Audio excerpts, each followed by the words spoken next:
చిట్టి చిలకమ్మ అమ్మ కొట్టిందా, తోటకెళ్ళావా పండు తెచ్చావా,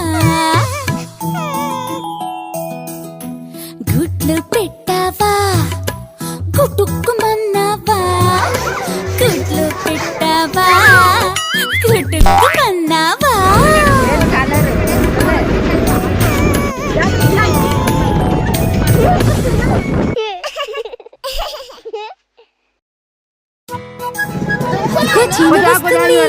ఎక్కడి నుంచి వస్తుందో అడుగుదామా. చిట్టి చీమ ఎక్కడికెళ్ళావు,